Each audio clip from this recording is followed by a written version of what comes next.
Drogi widzu, jeśli film Ci się spodoba, to koniecznie zasubskrybuj mój kanał, zostaw lajka pod tym filmem oraz napisz komentarz. Cześć, witam Was wszystkich bardzo serdecznie. Z tej strony Boruś. W poprzednim filmie omówiliśmy sobie procesy norymberskie. Był to kolejny odcinek z rzędu dotyczący historii. Zauważyłem, że tego typu filmy bardzo Wam się podobają, więc uznałem, że będę robił dalej filmy o takiej tematyce.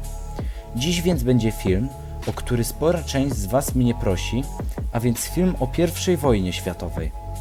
Mam także dla Was konkurs. Jeśli chcecie go wygrać, to należy zasubskrybować mój kanał, udostępnić ten film dla zasięgu co najmniej jednej osobie, dać łapkę w górę pod tym filmem i dać mi znać o tym w komentarzu. Nagroda jest dość skromna i może nie warta zdobycia, ale daje satysfakcję.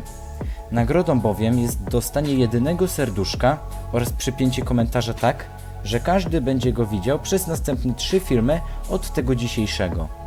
A teraz przeczytam zwycięski komentarz ostatniego tygodnia. Jego autorem jest użytkownik Shanxi HD Mapper, który napisał: super film, bardzo ciekawy. Lubię takie tematy. Może coś o Napoleonie?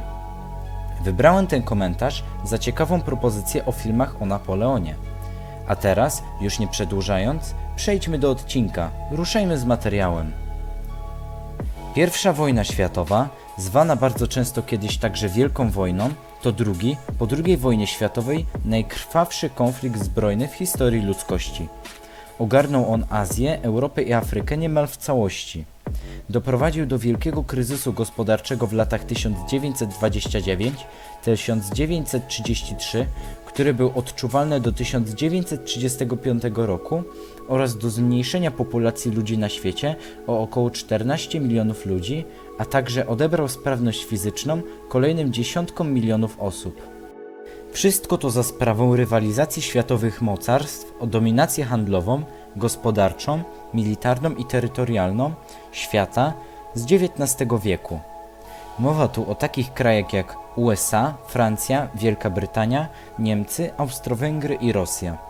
O dominację handlową rywalizowały głównie na północnej półkuli Niemcy i Wielka Brytania, ale czasem także na półkuli południowej. Walki toczyły się o dominację na Oceanie Atlantyckim, co dawało na dłuższą metę swobodny handel z potęgą gospodarczą świata, czyli USA. Walki pomiędzy Brytyjczykami a Niemcami toczyły się za pomocą łodzi podwodnych, krajów, które wzajemnie się atakowały oraz ostrzeliwały wzajemnie konwoje z towarami. O dominację militarną bój toczyły zaś główne dwie frakcje. Pierwszą z nich było Trójprzymierze, założone w roku 1882, w którego skład wchodziło Cesarstwo Niemieckie, Austro-Węgier oraz Królestwo Włoch, oraz Trójporozumienie, założone w roku 1892, w którego skład wchodziły Republika Francuska, Wielka Brytania oraz Cesarstwo Rosyjskie.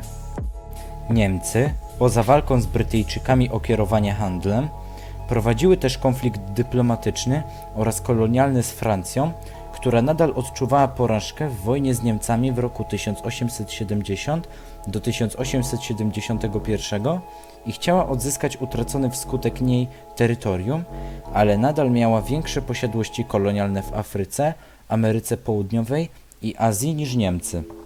Ci drudzy, chcąc posiadać swoje kolonie, prowadzili wiele konfliktów na wodach oraz na dzikich terenach Afryki i Azji.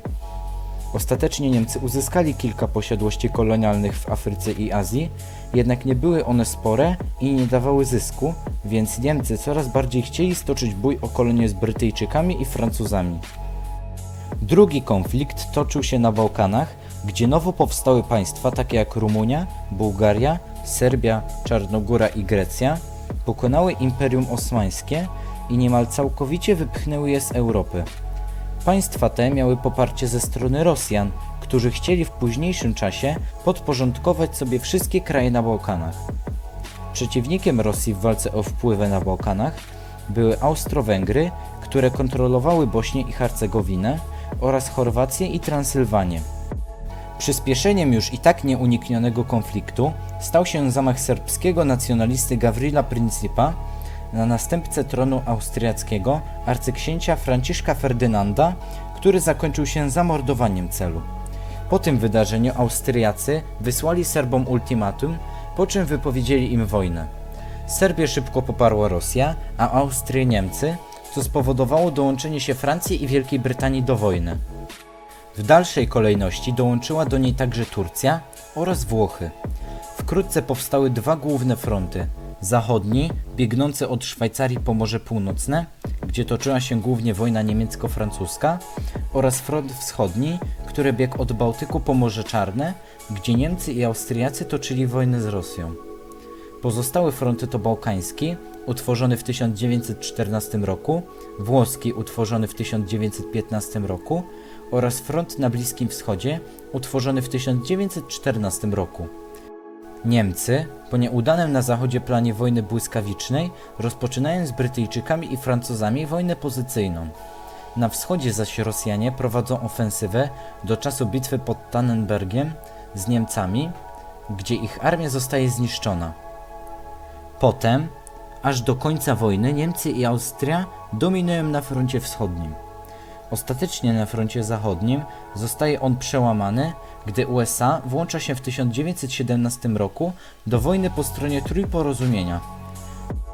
Potem, w roku 1918, sytuacja Niemiec, Austrii, Turcji i Bułgarii, która dołączyła do wojny po stronie Trójprzymierza w roku 1915, jest na tyle beznadziejna, co jest spowodowane niezadowoleniem społecznym, brakiem żywności i ruchami rewolucjonistycznymi, że monarchowie Austrii i Niemiec abdykują, a więc Trójprzymierze, inaczej zwane państwami centralnymi, przegrywa I wojnę światową. Mam nadzieję, że film Wam się spodobał. Przypominam Wam o konkursie, w którym każdy może wziąć udział i każdy może go wygrać. Tymczasem żegnam się z Wami, niech zdrowie Wam dopisuje i do następnego materiału. Cześć!